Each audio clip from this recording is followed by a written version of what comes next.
Hello friends, मैं ममता जहर आपके लिए लेके आई हूँ बजट 2022-23 का इम्पोर्टेंट हाइलाइट्स। कितनी क्या चीज़ें इम्प्रूव हुई हैं, क्या चीज़ें घटी हैं, बढ़ी हैं, वो सारी चीज़ें हम डिस्कस करेंगे। आइए तो स्टार्ट करते हैं। बजट बजट शब्द का जो उल्लेख है, बजट शब्द हालांकि हमारे संविधान में नहीं है, एग्जैक्ट बजट वर्ड नहीं है हमारे संविधान में। बजट शब्द की जगह वहाँ उसका उल्लेख होता है वार्षिक वित्तीय विवरण। बजट को हम वार्षिक वित्तीय विवरण के तरह संविधान में उल्लेख किया गया है। तो बजट शब्द का उल्लेख नहीं है। बजट शब्द कहाँ से आया है? फ्रेंच के बोगेट शब्द से बजट बना है, तो ये फ्रेंच वर्ड है बोगेट। ठीक है, आइए स्टार्ट करते हैं। और इसमें कुछ हाइलाइट्स हैं, जैसे क्या क्या हुआ है। जैसे निर्मला का ये 4th बजट है, लेकिन हमारी इकोनॉमी का ये 10th बजट है। सॉरी, यहाँ पे लिखा हुआ नहीं है, लेकिन यहाँ आप ध्यान रखिएगा ये जो बजट है ये कौन सा है? 10th बजट है। लेकिन निर्मला जो सीतारमण हमारी वित्त मंत्री हैं, उसका ये 4था बजट है। और सबसे सक्सेसफुल, पहली सक्सेसफुल, प्रॉपर सक्सेसफुल जो पहली वित्त मंत्री हैं, जो उन्होंने अपना पूर्ण कार्यकाल किया। और पूर्ण कार्यकाल ही नहीं, 4 वर्ष हो चुके हैं उन्हें। ठीक है, और पहली कौन थी? पहली थी हमारी इंदिरा गांधी, जो पहली वित्त मंत्री थी। लेकिन पूर्णकाल की जो रही हैं वो है निर्मला सीतारमण। तो इनका 5 साल में इन्होंने 60 लाख नई नौकरियां देने का वादा किया है। ठीक है, 4 सुविधाएं मिलेंगी इसमें। और 1 साल में 80 लाख आवास बनेंगे। 2.37 लाख करोड़ की MSP सीधे खाते में जाएगी। ठीक है, राज्य सरकारी कर्मचारी NPS में 14% अंश दे सकेंगे। एम्बेडेड चिप वाली ई पासपोर्ट, ये बहुत अच्छी चीज़ की है। एम्बेडेड चिप वाली ई पासपोर्ट, जो अमेरिका, जो न्यू डेवलपमेंट कंट्री हैं, उनमें ये यूज़ होता है। अब हमारे इंडिया में भी होने वाला है, दैट्स पॉजिटिव साइन।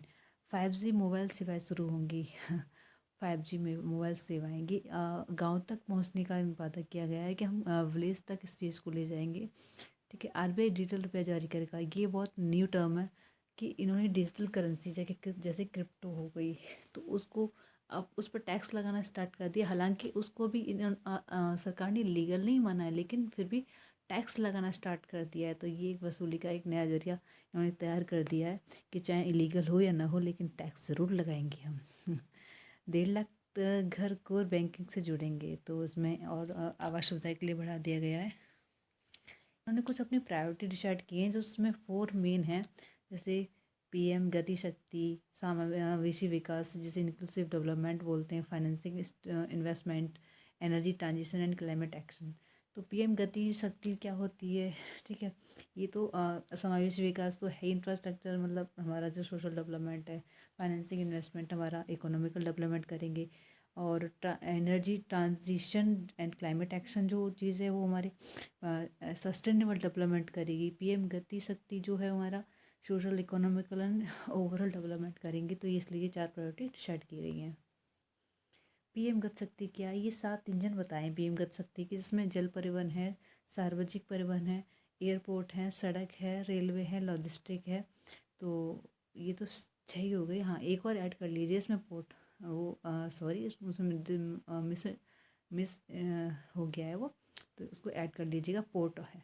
ठीक है, एयरपोर्ट और पोर्ट, सड़क, लॉजिस्टिक, इंफ्रास्ट्रक्चर, रेलवे, ये 7 इंजन है PM गति शक्ति की। एग्जाम में पूछे जा सकते हैं, इनको हाईलाइट कर लीजिएगा और याद भी कर लीजिएगा।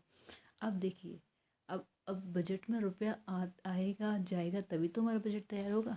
तो रुपया आएगा कहाँ से, जैसे हम खर्च कर सकें। तो सबसे ज़्यादा रुपया हमारा कहाँ से आता है हमारी इकोनॉमी में? लायबिलिटी, जो उधार खाते होते हैं, जब हम अपने दूसरे देशों से उधार लेते हैं, बैंकों से उधार लेते हैं, इंटरनेशनल जो इंस्टीट्यूशन हैं उनसे उधार लेते हैं, तो सबसे ज़्यादा हमारा जो रुपया आता है वो हमारा उधार खाते से आता है। ठीक है, उसके बाद आता है GST से, उसके बाद कॉर्पोरेट टैक्स से। तो ये थोड़ा वो चीज़ ध्यान रखिएगा। ठीक है, और आप देख लीजिएगा, नॉन डेप्ट से आता है, इनकम टैक्स से आता है, कंजस्टम से आता है, नॉन टैक्स रेवेन्यू से आता है। तो ये आप ध्यान रखिए, मतलब सबसे ज़्यादा कहाँ से आता है? बोरोविंग से, उसके बाद GST से। ये 2 चीज़ याद रखिएगा, बाकी बात अपने आप अरेंज हो जाएगा। अब रुपया जाता कहाँ है? तो सबसे ज़्यादा हमारा रुपया कहाँ जाता है, ये ध्यान रखिएगा। ये एक मिनट। तो सबसे ज़्यादा रुपया हमारा जाता है इंटरेस्ट पेमेंट अगर जो हमने ब्याज लिया उसका इंटरेस्ट भी तो देना है, तो अगर उधार लिया है तो हम उसका इंटरेस्ट देना है, तो इंटरेस्ट में तो पैसा भैया जाएगा ही जाएगा। तो इंटरेस्ट पेमेंट में सबसे ज़्यादा पैसा जाता है। उसके बाद जाता है स्टेट शेयर में। स्टेट को हम फंड जो करते हैं, जैसे जीएसटी लगाया गया था तो सरकार ने बोला था, वैसे तो सरकार देती थी लेकिन उसको जो फंडिंग थी स्टेट की वो बढ़ा दी गई थी कि 42% की थी। लेकिन जो कोरोना आ गया था उससे क्या होगा, इकोनॉमिक क्राइसिस हो गई थी जिसकी वजह से वो उसको पूरा नहीं कर पाए थे। हाँ, कोई चीज़ इमरजेंसी आ जाती है बीच में, हमारी ऐसी क्राइसिस आ जाती है, उसमें सरकार का भी दोष नहीं है, लेकिन फिर भी एक फंड जो स्टेट का है बहुत ही वैल्यू क्रिएट करता है।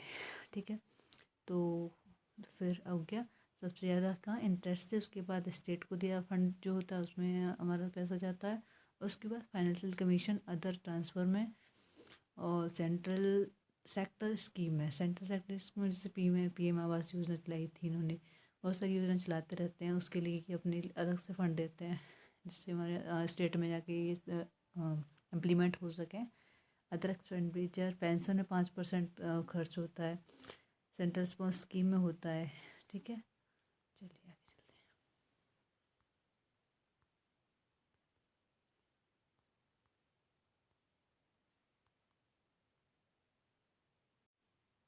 हैं। अब सबसे ज़्यादा इन्होंने जो रुपया का अलॉट किया कहाँ पे किया है, तो सबसे ज़्यादा इन्होंने किया है डिफेंस में। डिफेंस में अप्रोक्स 10% इनका इन्वेस्टमेंट रहता है। ठीक है, उसके बाद आता है consumer affair, food and public distribution पे आता है। उसके बाद होम अफेयर पे आता है, फिर rural development, agriculture and farmer welfare. ठीक है, तो आप देख सकते हैं कि सबसे ज़्यादा किसका, डिफेंड का, फिर फूड एंड पब्लिक डिस्ट्रीब्यूशन का है, फिर होम अफेयर का है, तो रूरल डेवलपमेंट का है। तो ये राशि ना ध्यान रख के इसका अप्रॉक्स ध्यान रख लीजिए, तो बस एक नज़र मार लीजिए एंड ठीक है, और बाकी सब हो ही गया है। आप देख सकते हैं ये सारी चीज़ें, हम कोई इसमें कन्फ्यूजन होता आप उसमें डिस्कस कर सकते हैं। चलिए, थैंक यू सो मच।